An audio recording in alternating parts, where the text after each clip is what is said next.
This is Scotty Reed, Black Talk Radio News Report. Finally, we've gotten some information or some confirmation of what we had always expected or suspected is that John Crawford III was doing nothing wrong when he was gunned down by police in Ohio in a Walmart while he, as the headline from Raw Story says, leaning on a toy gun with his two children, by the way, two small children.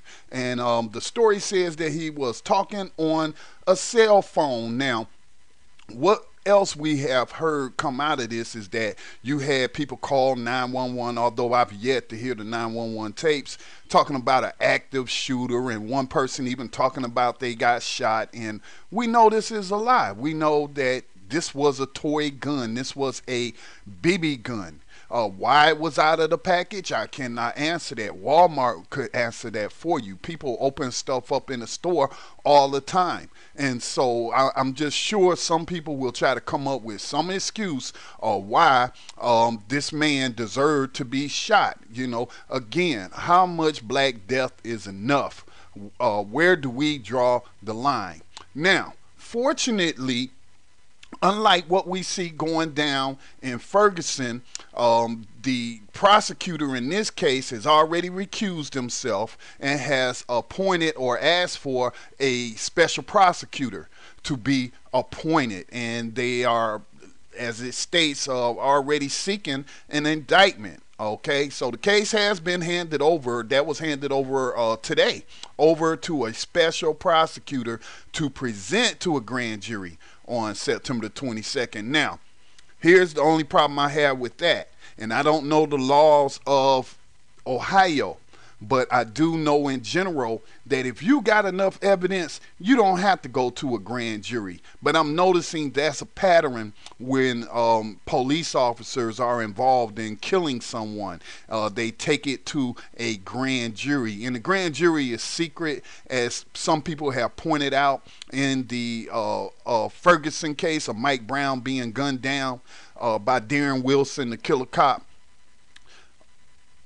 When they're secret, you don't know what kind of case the prosecutor presents to them, if it's strong, if it's weak, if he's throwing the case or whatnot. So, you know, but again, it is good that Ohio has appointed the Attorney General of Ohio, Mike DeWine, has handed over the case to a special prosecutor, and they are going to present it to a grand jury, I guess a little less than 30 days from now on September the 22nd. And so, you know, many people have a hand in this man's death. I will also say those who called 911 and gave a false report that he was, you know, an active shooter and that he had shot some people and claiming they had been shot. They should be prosecuted as well for giving false reports, possibly even charged with manslaughter as accessories to the killing of John Crawford III. For those who don't remember, in my local area, Jonathan Farrell was gunned down by Charlotte Mecklenburg Police Department, and Charlotte Mecklenburg Police Department wrapped up its investigation in less than 48 hours. It was presented to a grand jury, a partial grand jury, which didn't indict the guy.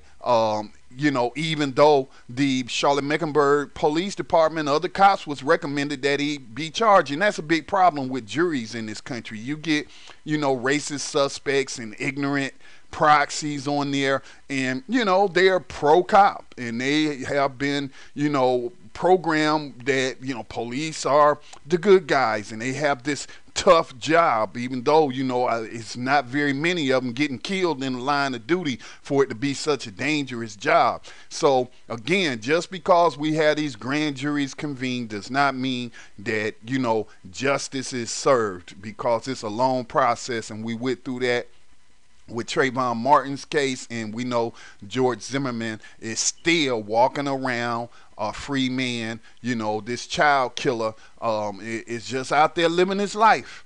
And so, but, you know, this is just a step in the process. But the attorney for the family of John Crawford III says that he's viewed the videotape, and John Crawford was talking on a cell phone and leaning on the toy gun like it was a cane or something, moments away from officers before they shot and killed him in a Walmart store. And then you had this so-called Marine. Let me see if I can find that. This so-called former Marine said that the one that called in the report and said he witnessed the shooting said Crawford looked like he was going to go violently. All right, so you know, again, this person, you know, is giving you disinformation, and a lot of these veterans, man, they are garbage. They are straight up, you know, pro cop killers and all this and that. So anyway, you know, 22-year-old John Crawford III was killed by these police on August the 5th. He wasn't doing anything but shopping in a Walmart store. So, you know, add shopping while black to the list of, you know, possible causes of death for black people in the United States of America. This is Scotty Reed, Black Talk Radio News.